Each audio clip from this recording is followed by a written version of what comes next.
Assalamualaikum warahmatullahi wabarakatuh. Perkenalkan, nama saya Cepi Nur Pauji.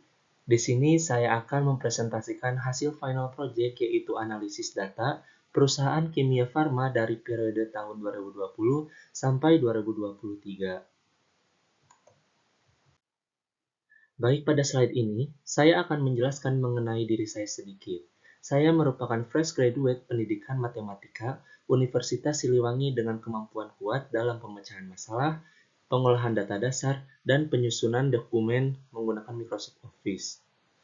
Berpengalaman sebagai guru honorer yang membangun keterampilan komunikasi, kedisiplinan, serta manajemen kelas. Keterlibatan dalam berbagai kegiatan kampus dan sekolah mengasah kemampuan kolaborasi, kepemimpinan, dan adaptasi. Saya juga memiliki semangat belajar tinggi, minat luas di bidang pendidikan, perusahaan, dan perbankan, serta antusias untuk terus mengembangkan diri dan memberikan kontribusi bermakna di dunia kerja. Saya juga memiliki pengalaman kerja yaitu guru honorer dari bulan Juli sampai sekarang. Saya juga menjadi guru honorer juga sekaligus wali kelas di Sekolah Dasar Negeri Kasamenak dengan tanggung jawab dalam mengelola kelas, membimbing perkembangan akademik dan karakter siswa, serta memastikan kegiatan pembelajaran berjalan kondusif. Saya juga berperan dalam menyusun administrasi kelas dan administrasi pembelajaran menggunakan Microsoft Office, Canva, dan berbagai aplikasi pendukung lainnya, serta mengelola komunikasi dengan orang tua, memonitor kehadiran dan perkembangan siswa. Selain itu juga menciptakan lingkungan belajar yang nyaman dan teratur. Untuk studi kasus, yaitu sebagai seorang big data analis intern di kimia farma, studi kasus ini berfokus pada evaluasi kinerja bisnis perusahaan selama periode 2020 hingga 2023. Analisis dilakukan dengan mengolah data transaksi, produk, dan cabang untuk memahami performa penjualan dan laba kimia farma secara menyeluruh. Hasil analisis juga kemudian disajikan dalam bentuk dashboard interaktif guna membantu mengidentifikasi wilayah dengan kontribusi penjualan terbesar serta memberikan gambaran kinerja bisnis sebagai dasar pengambilan keputusan berbasis data. Nah, untuk alat bantu yang saya gunakan dalam menyelesaikan final project ini, yaitu menggunakan Google BigQuery, Looker Studio, dan Microsoft Excel.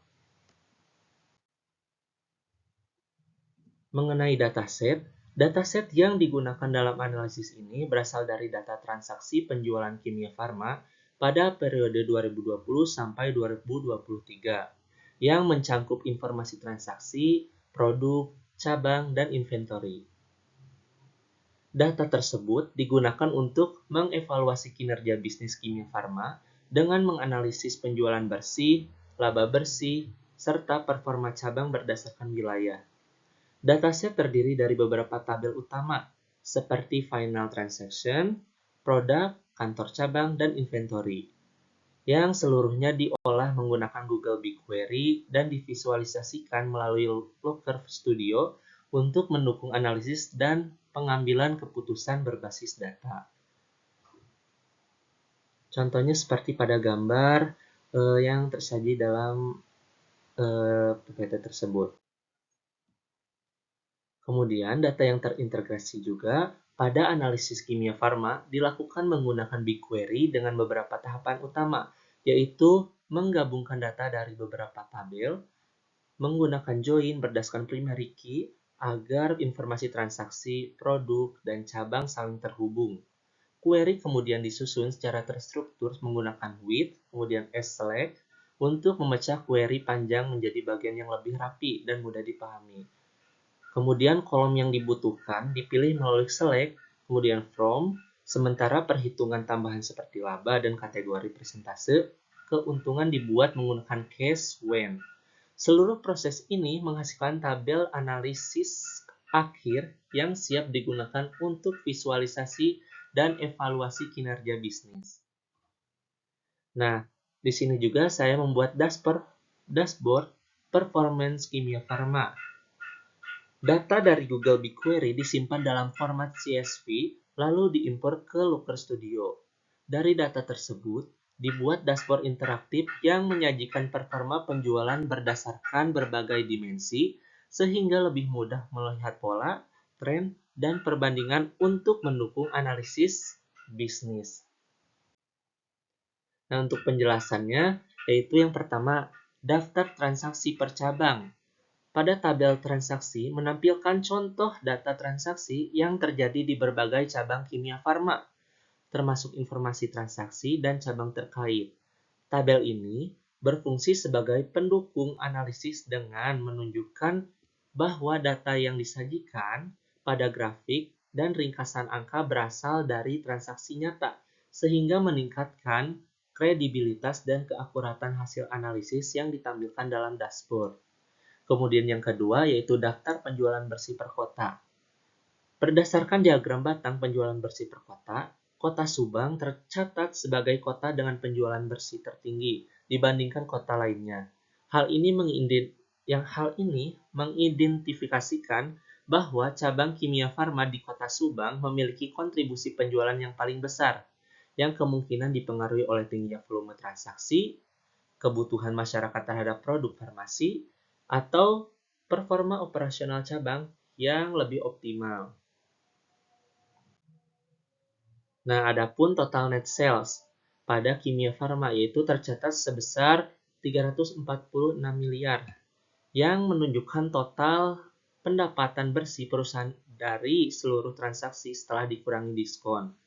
Angka ini menggambarkan tingginya aktivitas penjualan kimia farma dan besarnya permintaan produk farmasi di berbagai wilayah, sehingga mencerminkan performa penjualan perusahaan yang kuat secara menyeluruh. Kemudian untuk total net profit yang diperoleh kimia farma adalah sebesar 98 miliar, yang menunjukkan laba bersih yang berhasil dihasilkan dari aktivitas penjualan. Nilai laba ini menandakan bahwa perusahaan tidak hanya berhasil mencapai penjualan yang tinggi, tetapi juga mampu mengelola harga dan margin keuntungan secara efektif sehingga menghasilkan profit yang signifikan. Nah, untuk pendapatan kimia farma per tahun, menunjukkan bahwa pendapatan tersebut relatif stabil pada periode 2020 sampai 2023. Pada tahun 2020, net sales berada di kisaran 86,9 miliar, kemudian menurun pada tahun 2021 menjadi sekitar 86,5 miliar. Tahun 2022 menjadi periode dengan pendapatan tertinggi yaitu sekitar 87,1 miliar yang mengindikasikan pemulihan kinerja bisnis. Namun, pada tahun 2023 pendapatan kembali sedikit menurun ke kisaran 86,5 miliar, menunjukkan adanya fluktuasi meskipun secara umum bisnis tetap stabil. Grafik ini memperlihatkan, nah yang kedua, untuk top 10 provinsi berdasarkan net sales. Nah, grafik ini memperlihatkan bahwa Jawa Barat merupakan provinsi dengan kontribusi net sales terbesar, mencapai sekitar 25,6 miliar, jauh di atas provinsi lain. Posisi selanjutnya ditempati oleh Sumatera Utara kurang lebih 6,2 miliar, dan Jawa Tengah kurang lebih 6 miliar. Provinsi lainnya memiliki nilai penjualan yang lebih kecil, sehingga dapat disimpulkan bahwa kontribusi pendapatan kimia farma masih didominasi oleh wilayah Pulau Jawa, khususnya Jawa Barat. Nah, untuk kesimpulannya yaitu berdasarkan hasil analisis data transaksi kimia farma periode tahun 2020 sampai 2023 dapat disimpulkan bahwa kinerja bisnis perusahaan berada dalam kondisi relatif stabil dengan total net sales sebesar 346,96 miliar dan net profitnya mencapai 98,54 miliar. Pendapatan tertinggi terjadi pada tahun 2022 yang menunjukkan adanya pemulihan dan peningkatan kinerja setelah fluktuasi di tahun sebelumnya. Dari sisi wilayah juga, kontribusi penjualan terbesar berasal dari Provinsi Jawa Barat, yang menandakan bahwa wilayah Pulau Jawa masih menjadi pusat utama pendapatan kimia farma. Mungkin pemaparan presentasi dari saya Cukup sekian, mohon maaf apabila masih ada kesalahan. Terima kasih. Wassalamualaikum warahmatullahi wabarakatuh.